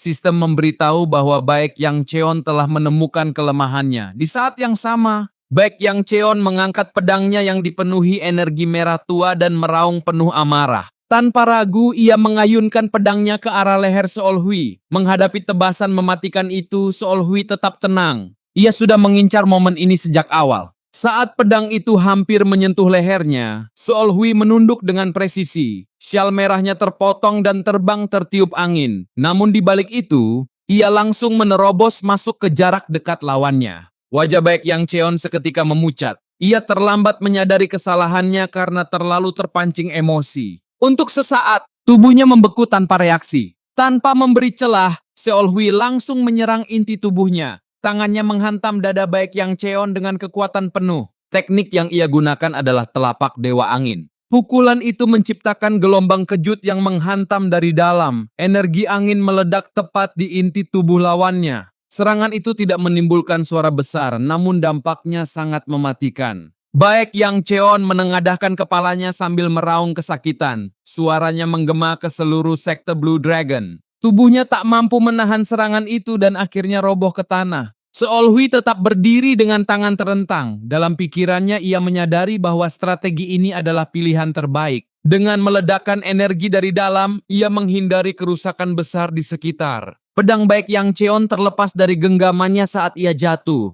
Kesehatannya langsung terkuras habis akibat serangan tersebut. Pertarungan yang sengit itu akhirnya mencapai titik akhir. Tak lama kemudian notifikasi sistem muncul. Misi telah selesai. Seol Hui akhirnya bisa menghela napas lega setelah melalui pertarungan hidup dan mati itu. Tiba-tiba, sebuah suara memanggil dari belakang. "Kapten!" Ternyata para anggota regunya telah tiba. Dengan Soryong yang lebih dulu mendekat dan memastikan bahwa target benar-benar telah dijatuhkan. Seol Hui menatap mereka sekilas dan memastikan kondisi timnya. Soryong melepas topengnya dengan wajah cemas dan menanyakan keadaannya. Seol Hui hanya menghela napas dan menjawab singkat bahwa ia baik-baik saja, lalu menyuruh mereka segera pergi dari tempat itu. Namun sebelum mereka sempat bergerak, notifikasi sistem tiba-tiba muncul. Misi tambahan telah diperbarui. Belum sempat mereka memahami situasinya, suara dari luar ruangan terdengar dengan nada mendesak. Seseorang memperingatkan bahwa mereka telah dikepung. Suara itu memerintahkan mereka untuk keluar dan menyerah, menegaskan bahwa tidak ada jalan untuk melarikan diri. Yorim langsung bersiaga di dekat pintu menunggu perintah dari Seol Hui. Seol Hui sendiri terdiam sejenak. Ia kebingungan karena seharusnya misi sudah selesai dalam batas waktu. Namun entah bagaimana, mereka tetap ditemukan. Tanpa pilihan lain, ia memutuskan untuk membuka pintu. Begitu mereka keluar dengan Seol Hui di depan, keributan langsung pecah di antara para penjaga. Mereka menyadari bahwa para penyusup telah berhasil masuk hingga ke dalam. Di tengah kekacauan itu, seorang pria melangkah maju dan menyapa mereka dengan santai. Seol Hui langsung terkejut saat melihat wajahnya. Ia mengenali sosok itu dan kemarahannya langsung memuncak. Pria itu adalah pengawal dari Akademi Iblis Merah, seseorang dengan kekuatan yang tidak bisa diremehkan. Kehadirannya di tempat ini jelas bukan kebetulan. Jeok Song yang berdiri di sampingnya pun kebingungan. Ia mempertanyakan mengapa orang itu bisa berada di sini. Situasi yang awalnya sulit kini berubah menjadi jauh lebih berbahaya. Belum sempat mereka mencerna keadaan, sosok lain muncul dari balik barisan pengawal. Aura yang ia pancarkan jauh lebih menekan. Saat melihatnya, Seol Hui kembali terkejut. Pria itu memiliki rambut biru tua yang terikat rapi dan mengenakan jubah abu-abu dengan motif bunga. Tatapannya tajam dan penuh tekanan saat menilai mereka sebagai penyusup yang berani masuk ke wilayah inti sekte. Identitasnya langsung muncul di hadapan Seol Hui. Ia adalah murid dari Aliansi 9 Faksi, seseorang dengan kekuatan yang jauh melampaui ekspektasi. Melihat itu, pupil mata Seol Hui bergetar. Ia sadar situasi ini telah berubah menjadi sesuatu yang jauh lebih besar dari sekadar misi pembunuhan. Seol Hui menatap pria di hadapannya, seorang murid Aliansi 9 Faksi, sambil menghubungkan potongan-potongan informasi di pikirannya. Ia teringat ucapan Keum Manjong tentang seseorang di faksi ortodoks yang telah disuap. Perlahan, semuanya mulai terasa masuk akal. Ia menyimpulkan bahwa Sang Cheonjang dan murid Aliansi 9 Faksi ini kemungkinan besar terlibat dalam rencana pembunuhan tersebut. Hubungan mereka tampak jauh lebih dalam dari sekadar kenalan biasa. Dugaan itu membuat amarahnya semakin memuncak. Tiba-tiba, murid aliansi 9 faksi itu melangkah maju dengan wajah penuh kemarahan. Urat di lehernya menonjol saat ia berteriak, menuntut jawaban atas apa yang terjadi pada Baek Yang Cheon. Tuduhannya langsung diarahkan kepada Seol Hui dan timnya. Tanpa diduga, Sang Cheonjang justru memperkuat tuduhan itu. Ia dengan santai menuduh mereka sebagai pihak yang mengintimidasi Keum Manjung dan datang demi uang. Kata-katanya jelas memutarbalikkan fakta. Mendengar itu, anggota tim Seol Hui terkejut. Mereka tidak menyangka akan difitnah seperti itu. Ketegangan langsung menyelimuti suasana, sementara tekanan semakin terasa. Seol Hui sendiri langsung memahami situasinya. Ia sadar mereka sedang dijadikan kambing hitam untuk menutupi kebenaran. Rencana lawan jelas untuk menjadikan mereka sebagai pelaku utama pembunuhan. Anehnya, meskipun belum masuk ke dalam ruangan, murid aliansi 9 faksi itu bertindak seolah mengetahui segalanya. Ia langsung mengeluarkan perintah dengan suara penuh keyakinan. Tidak ada sedikit pun keraguan dalam tuduhannya. Dengan nada tegas, ia memerintahkan untuk mengepung mereka. Para anggota sekte Blue Dragon langsung bergerak cepat tanpa ragu. Mereka mematuhi perintah itu dengan sigap. Dalam sekejap, Seol Hui dan timnya telah dikepung dari segala arah. Situasi berubah menjadi semakin berbahaya, dan jalan keluar kini terasa semakin sempit. Seol Hui dan timnya hanya bisa berdiri dalam lingkaran rapat, dikepung dari segala arah. Dengan napas berat, mereka mengamati situasi yang semakin mencekam. Tatapan Seol Hui tertuju pada Sang Cheonjang yang berdiri di balik barisan prajurit. Perlahan, semuanya mulai masuk akal di benaknya. Ia menyadari bahwa Sang Cheonjang adalah orang yang mengusulkan tanggal pembunuhan sejak awal. Semua kejadian ini ternyata telah dirancang dengan sangat rapi. Ia teringat ekspresi licik pria itu sebelumnya. Kini jelas bahwa semua ini adalah bagian dari rencana besar. Sang Cheonjang sengaja memanipulasi situasi agar terlihat tidak terlibat dalam kematian Baek Yang Cheon. Dengan cara itu, seseorang dari sekte Gunung Hua seperti Yi Gumyung bisa mengambil alih sekte Blue Dragon secara sah. Rencana ini bukan hanya soal balas dendam, tetapi juga perebutan kekuasaan. Seol Hui menyadari bahwa ia telah masuk ke dalam jebakan yang sempurna. Melihat Sang Cheonjang berpura-pura bersikap benar, Seol Hui hanya merasa muak. Pria itu berteriak seolah dirinya berada di pihak keadilan. Namun bagi Seol Hui, semua itu hanyalah sandiwara. Tiba-tiba, notifikasi sistem muncul.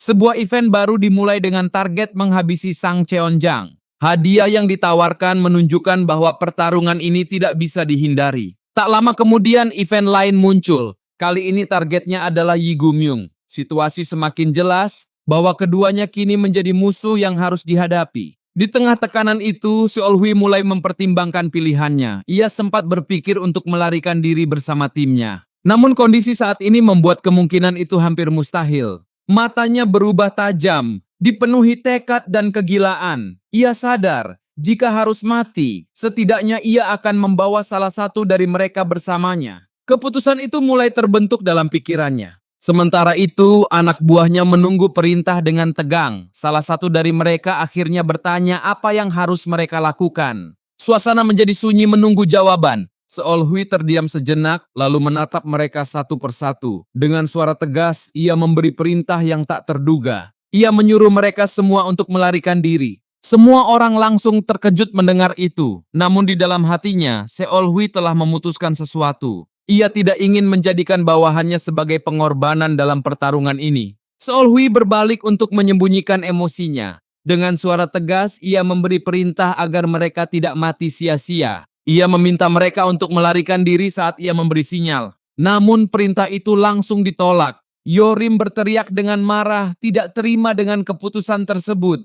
Joksong pun ikut angkat bicara, menegaskan bahwa mereka harus bertarung bersama. Yongjin menggenggam kapak perangnya dengan kuat. Ia menyatakan bahwa tidak mungkin mereka meninggalkan kapten mereka sendirian. Baginya, inilah momen yang telah lama ia tunggu untuk bertarung bersama. Di sisi lain, Soryong yang biasanya tenang juga melangkah maju. Ia menggenggam pedangnya dan menyatakan dengan tegas bahwa ia tidak akan lari. Ia ingin menunjukkan kekuatan pasukan mereka di hadapan musuh. Semua mata dipenuhi tekad. Mereka siap menghadapi situasi ini bersama, tanpa ragu sedikit pun. Tidak ada satupun yang berniat mundur. Melihat itu, hati Seol Hui terguncang. Untuk pertama kalinya, ia merasakan kepercayaan dan kehangatan dari orang-orang yang berdiri di belakangnya. Sesuatu yang belum pernah ia rasakan sebelumnya. Emosi itu hampir membuatnya kehilangan kendali. Suaranya tercekat saat menyadari bahwa ia tidak lagi sendirian. Kini, ada orang-orang yang siap mempertaruhkan nyawa bersamanya. Bahkan Eumuki yang biasanya acuh pun ikut bersuara. Dengan santai, ia menyinggung penyesalannya karena tidak sempat menikmati waktu lebih lama sebelumnya. Namun di balik kata-katanya, tersirat bahwa ia juga siap menghadapi kematian. Suasana berubah menjadi penuh tekad. Mereka tidak lagi sekadar bawahan, tetapi rekan yang siap berdiri bersama hingga akhir. Seolhui menoleh dan memanggil nama Eumuki.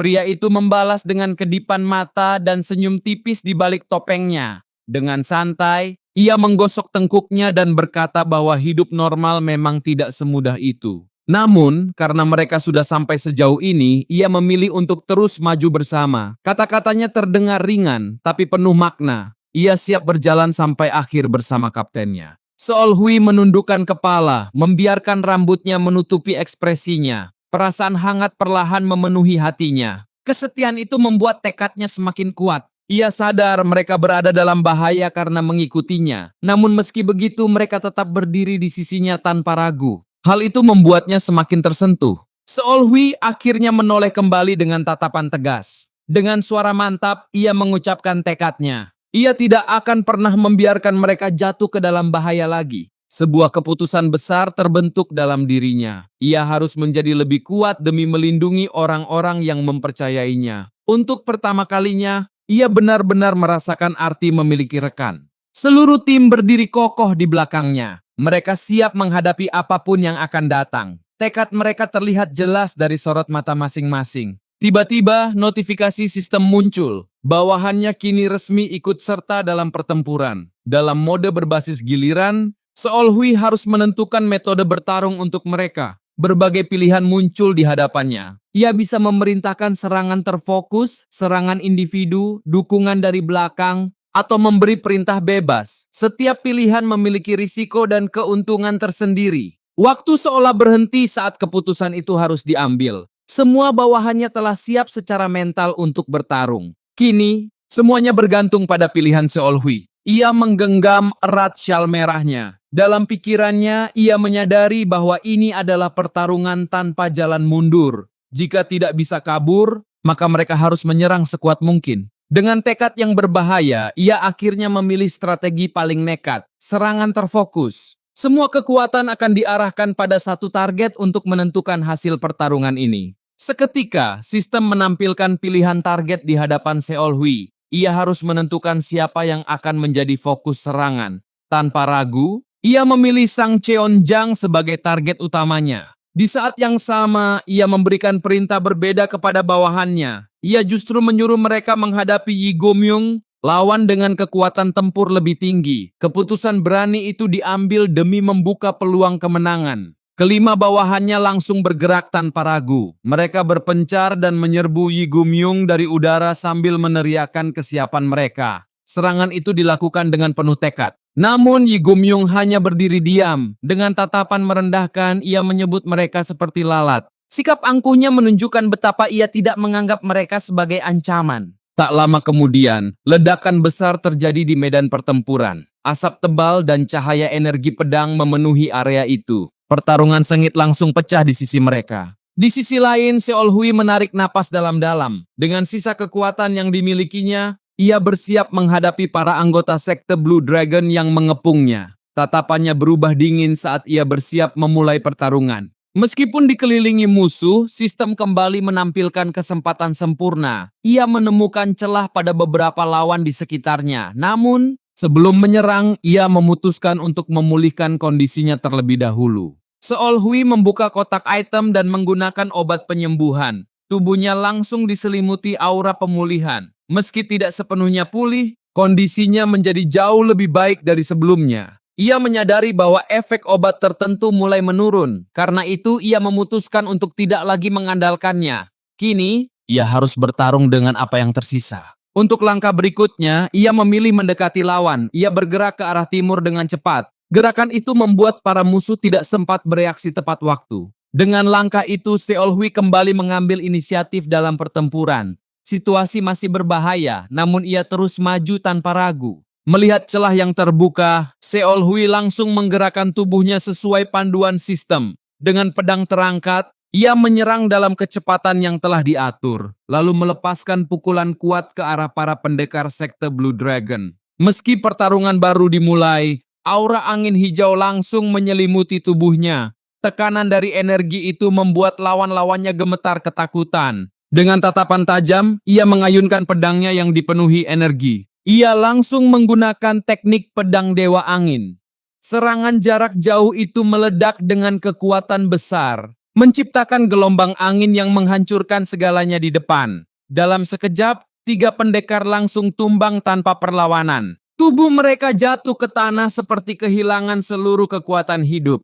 Sisa prajurit yang melihat kejadian itu mulai goyah. Rasa takut menyelimuti mereka namun justru membuka celah baru. Sistem kembali menampilkan kesempatan sempurna. Tanpa ragu, Seol Hui langsung menerjang maju. Energi angin kembali berputar di sekeliling tubuhnya. Ia kembali menggunakan pedang Dewa Angin. Kali ini, serangannya menciptakan pusaran angin besar yang menyapu musuh di hadapannya. Ledakan susulan terjadi, disertai debu dan asap yang memenuhi area. Serangan itu benar-benar menghancurkan. Seol Hui menyadari bahwa kombinasi tekniknya dengan perlengkapan yang ia miliki membuat kekuatannya meningkat drastis. Angin yang ia kendalikan kini menjadi senjata yang menakutkan. Namun di balik keberhasilan itu, ia tanpa sadar membuka celah. Sosok Sang Cheonjang muncul tepat di belakangnya. Energi iblis menyelimuti tubuhnya, siap melancarkan serangan mematikan. Peringatan sistem kembali muncul. Lawan telah menemukan kelemahan Seol Hui. Kini, ia harus memilih langkah selanjutnya dalam situasi yang sangat berbahaya. Pilihan itu muncul dengan jelas, menghadapi, bertahan, atau melarikan diri. Dan di momen inilah nasib Seol Hui kembali dipertaruhkan. Menghadapi niat membunuh yang begitu besar, Seol Hui justru tetap tenang. Semua sudah ia perhitungkan sejak awal. Ia yakin bahwa Sang Cheonjang akan menjadikannya target utama. Ia memahami situasinya dengan cepat. Dibandingkan Yi Gumyung, kemampuan Sang Cheonjang memang lebih rendah. Selain itu, Yi Gumyung kemungkinan besar tidak suka jika ada orang lain ikut campur dalam pertarungannya. Seol Hui juga menyadari satu hal penting. Untuk meningkatkan reputasinya di sekte Blue Dragon, Sang Cheonjang pasti akan mengincarnya secara langsung. Itu membuatnya semakin yakin dengan pilihannya. Tanpa rasa takut, ia menyiapkan diri. Meski kekuatan lawannya lebih tinggi, perbedaan itu masih bisa ia atasi. Apalagi, ia memiliki satu teknik rahasia yang ingin ia uji. Saat serangan datang, Seol Hui memilih untuk bertahan. Ia mengangkat pedangnya dan menangkis tebasan energi pedang merah yang dipenuhi kekuatan iblis. Meski berhasil menahan, dampaknya tetap mengenai bahunya. Tubuhnya terpental ke belakang akibat benturan itu. Namun ia berhasil mendarat dengan stabil, menciptakan hembusan angin saat menahan posisi. Tangannya langsung memegang bahu yang terkena serangan. Namun sesuatu terasa aneh. Bahunya yang seharusnya terluka parah justru tetap utuh. Lapisan energi dingin terlihat melindungi tubuhnya. Seol Hui segera menyadari mekanismenya. Saat bertahan dengan armor es, kerusakan tidak langsung mengenai tubuhnya. Sebaliknya, energi internalnya yang terkuras untuk menahan serangan tersebut. Teknik ini membuatnya tetap bertahan dalam kondisi kritis. Sang Cheonjang yang melihat itu langsung terkejut. Ia tidak pernah melihat kemampuan seperti itu sebelumnya. Dengan nada heran, ia mempertanyakan apa yang baru saja terjadi. Sementara itu, Seol Hui dengan tenang menilai reaksinya. Ia tahu, kejutannya adalah celah baru. Dengan santai, Seol Hui bahkan menyebut status lawannya. Hal itu membuat Sang Cheonjang semakin terkejut. Kini, bukan hanya pertarungan fisik, tetapi juga tekanan mental mulai menguasai medan pertempuran. Sang Cheonjang tergagap kaget, seolah tidak memahami maksud ucapan Seol Hui. Namun dengan tatapan tajam, Seol Hui langsung membongkar rahasianya tanpa ragu. Kata-katanya dingin dan penuh tekanan membuat lawannya tak bisa lagi berpura-pura bodoh. Tubuh Sang Cheonjang sedikit tersentak. Ia akhirnya berhenti berakting dan mengakui kebenaran itu secara tidak langsung.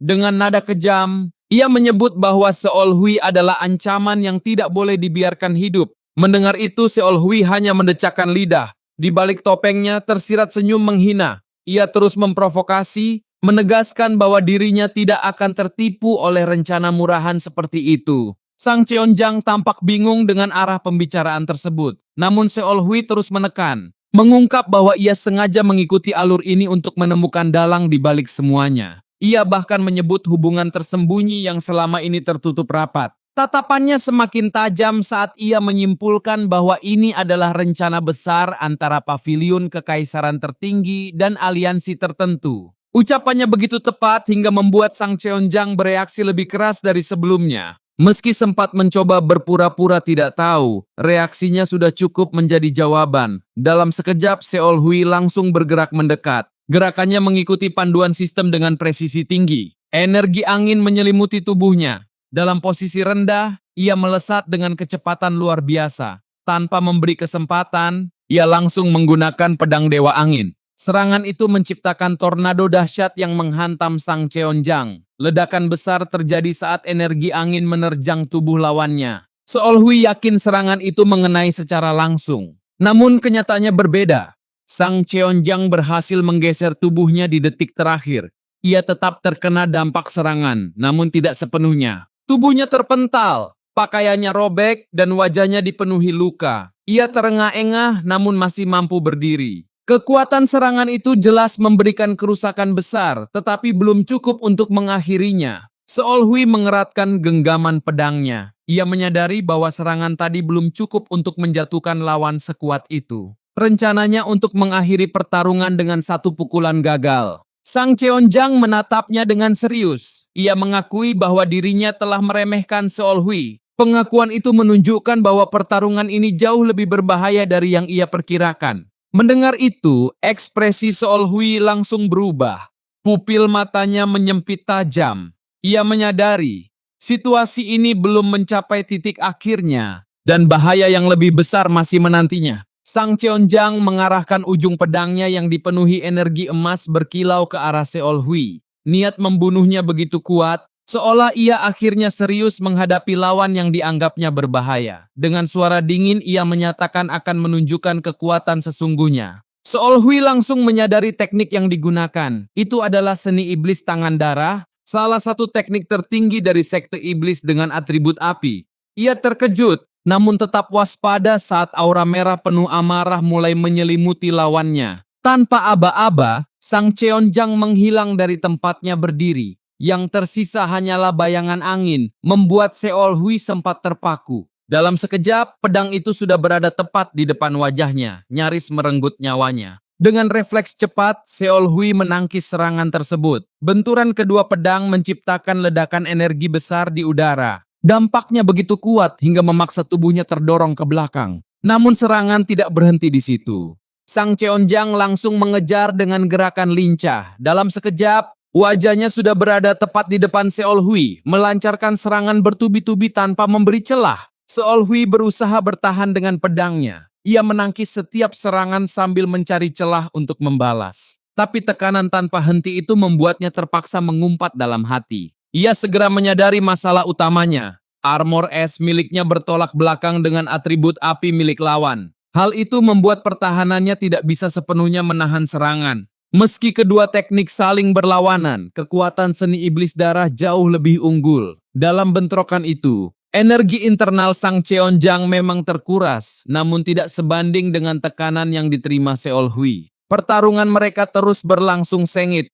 Energi internal terkuras dengan cepat di kedua sisi. Namun perbedaan kapasitas mulai terlihat jelas seiring berjalannya waktu. Tiba-tiba, Sang Cheonjang melancarkan tendangan kuat. Serangan itu menghantam Seol Hui dan melemparkannya jauh ke belakang. Tubuhnya terpental keras sebelum akhirnya mendarat di tanah. Meski luka fisiknya tidak terlalu besar, energi internalnya terkuras drastis. Kondisinya mulai memburuk sementara lawannya masih mampu bertahan. Yang lebih mengkhawatirkan, hingga saat ini mereka bahkan belum benar-benar bertarung secara penuh. Pertarungan ini masih berada di tahap penggunaan energi internal saja, namun tekanan yang dirasakan sudah sedemikian berat. Sang Cheonjang menyandarkan pedangnya di bahu sambil tersenyum mengejek. Ia meremehkan Seol Hui. Seolah pertarungan ini sudah sesuai dengan ekspektasinya sejak awal. Ucapannya yang merendahkan itu langsung membakar amarah Seol Hui. Seol Hui menggigit bibirnya, menahan emosi. Ia sadar jika terus menerima serangan seperti tadi, energi internalnya akan habis lebih dulu.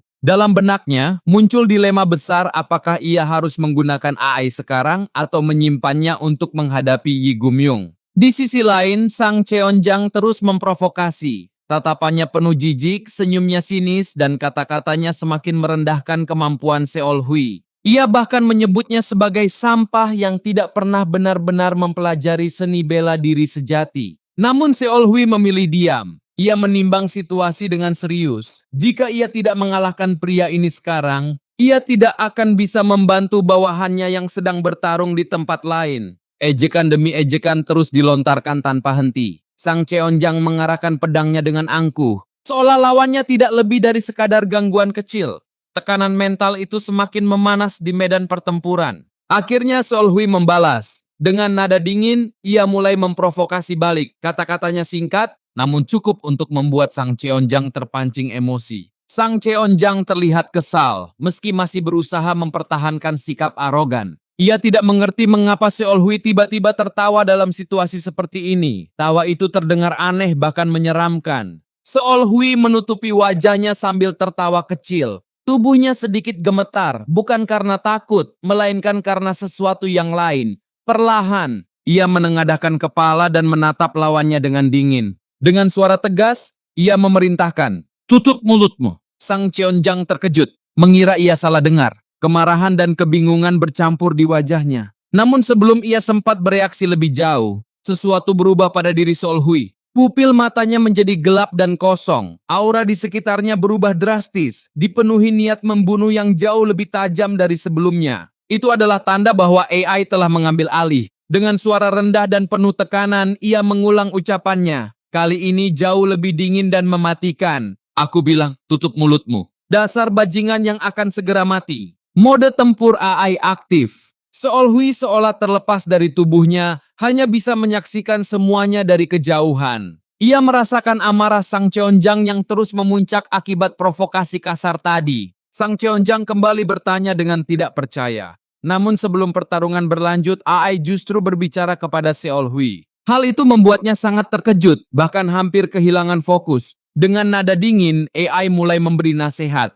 Ia menegaskan bahwa hanya mempelajari bela diri melalui sistem tidak akan pernah cukup. Jika terus seperti itu, Seol Hui tidak akan pernah bisa keluar dari belenggu sistem tersebut. Seol Hui kebingungan, mencoba memahami maksudnya. Namun AI terus berbicara tanpa henti. Ia menekankan bahwa bela diri harus dipahami dari dasarnya, dari esensi dan prinsip yang membentuk setiap gerakan. AI menjelaskan bahwa kekuatan sejati bukan hanya dari teknik, tetapi dari pemahaman. Fondasi, aliran energi, dan pikiran di balik setiap serangan harus benar-benar dikuasai, bukan sekadar meniru bentuk luarnya saja. Sementara itu, Sang Cheonjang yang diabaikan mulai menunjukkan ekspresi muram. Amarahnya memuncak saat melihat dirinya dianggap tidak penting. Tanpa ragu, ia langsung menyerbu dengan teriakan penuh kemarahan. Seol Hui terkejut melihat serangan itu datang begitu cepat. Namun AI tetap tenang, bahkan masih melanjutkan penjelasannya di tengah bahaya.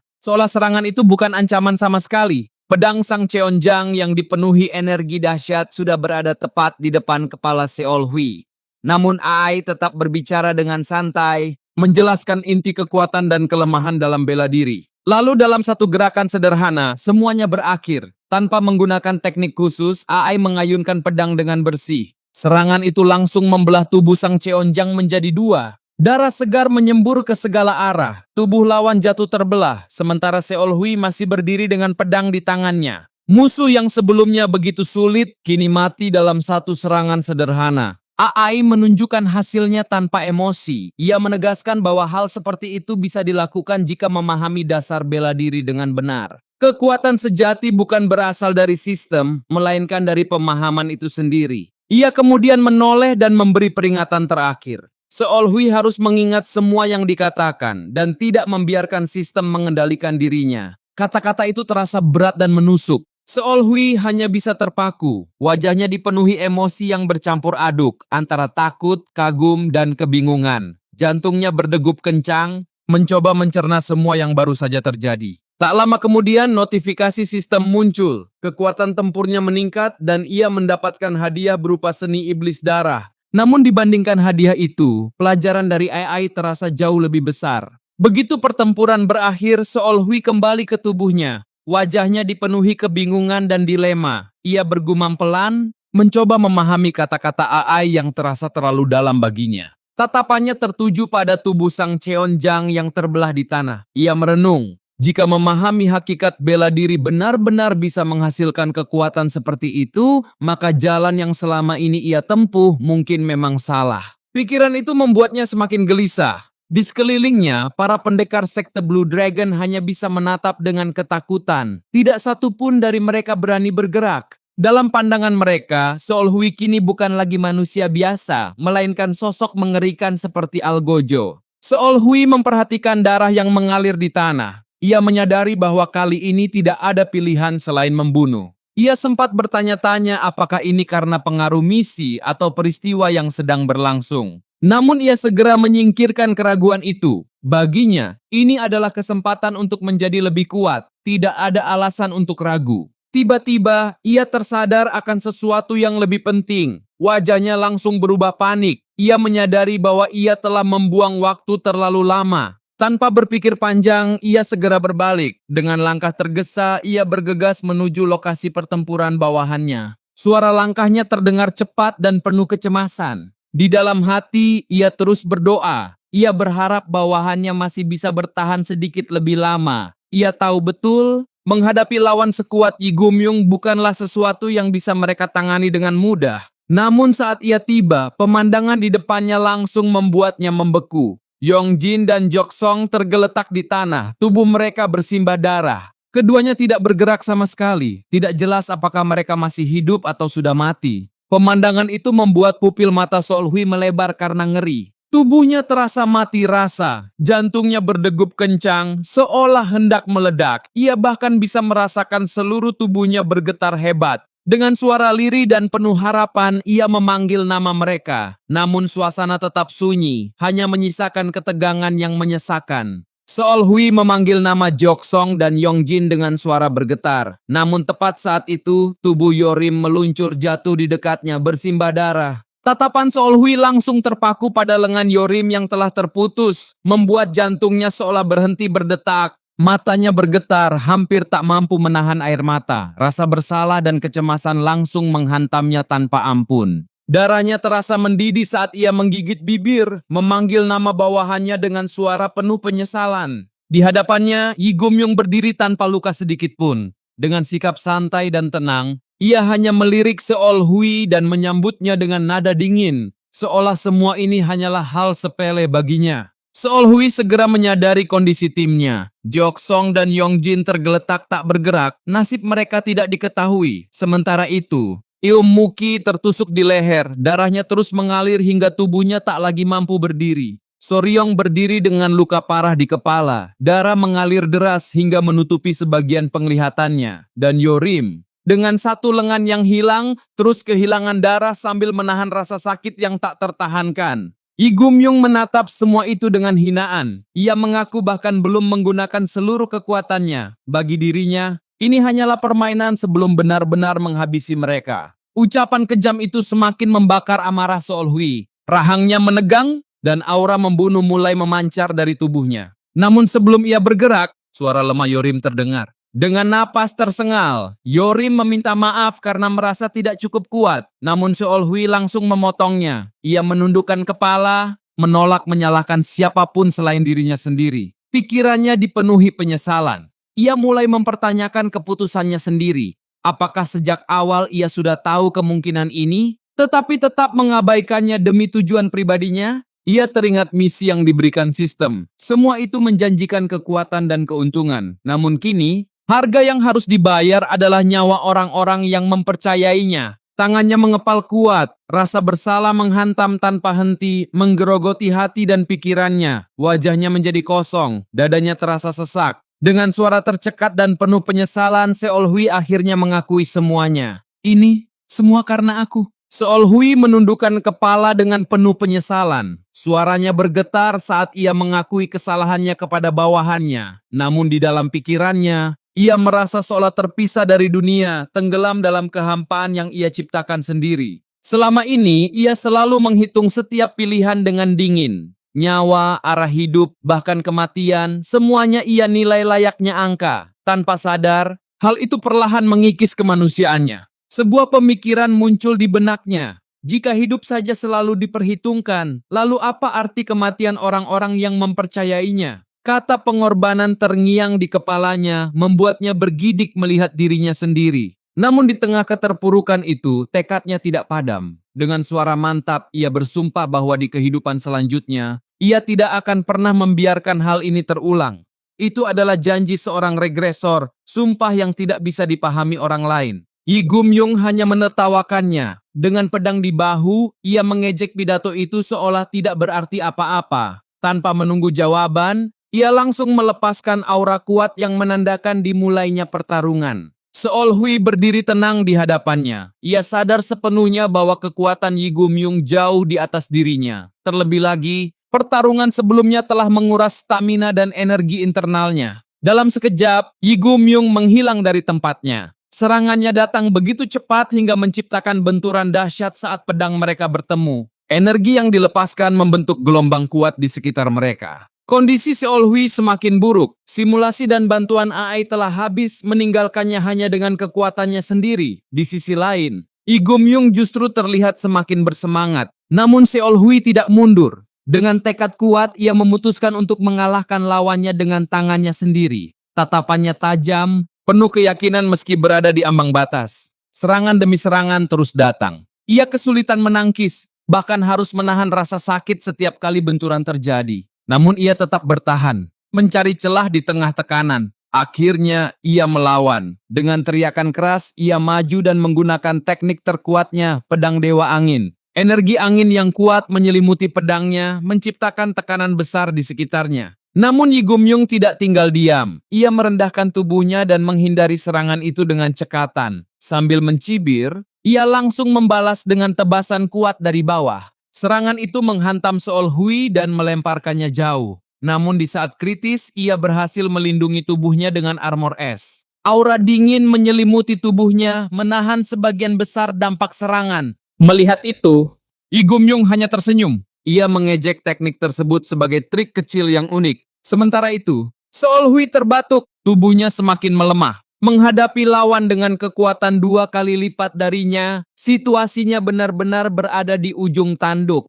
Keringat membasahi wajahnya, napasnya berat, namun pertarungan ini masih belum berakhir. Seol Hui menatap pria di hadapannya, murid aliansi 9 faksi, sambil menyusun kepingan fakta yang akhirnya mulai terhubung. Ia teringat ucapan Keum Manjong tentang seseorang di pihak ortodoks yang telah disuap, dan kini semuanya terasa masuk akal. Dalam benaknya, ia menyimpulkan bahwa Sang Cheonjang dan Yi Gumyong berada di balik rencana pembunuhan ini. Seol Hui menganalisis situasinya dengan cepat.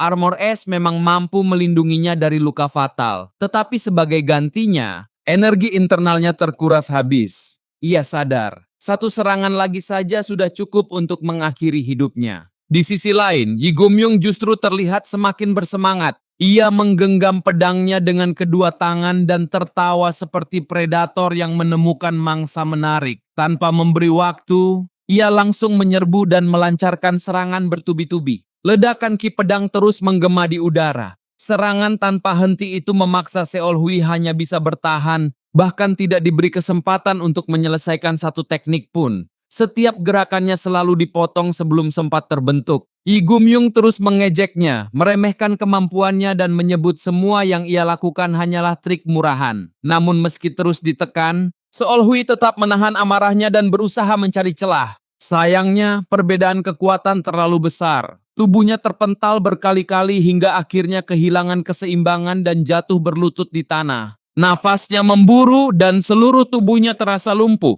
Meski begitu, tangannya masih menggenggam pedang dengan erat. Ia mencoba bangkit, tetapi tubuhnya sudah tidak merespons. Dalam keputusasaan, ia menyadari satu hal yang paling menakutkan. Ia tidak bisa membaca pergerakan pedang Yi Gumyong sama sekali. Yi Gumyong berjalan mendekat dengan perlahan. Wajahnya gelap dipenuhi niat membunuh. Dengan suara dingin, ia menatap Seol Hui yang sudah tidak berdaya dan bertanya, "Apa kau sudah selesai?" Namun di ambang kematian itu, Seol Hui masih berusaha berdiri. Tubuhnya gemetar hebat, napasnya terengah-engah, tetapi matanya tetap tajam menatap lawannya.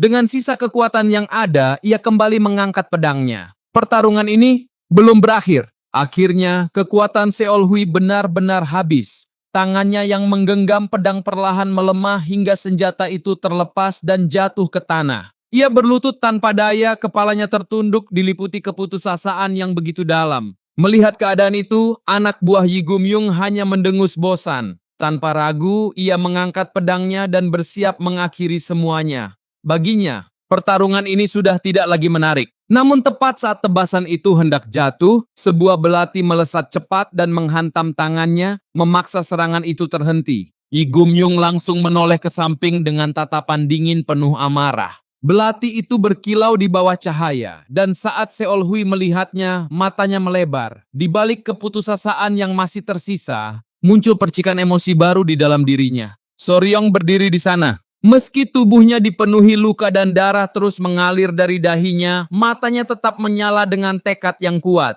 Napasnya berat dan terengah, bahkan uapnya terlihat di udara tetapi ia tetap berdiri. Di saat itu sesuatu kembali menyala dalam hati Seol Hui, harapan.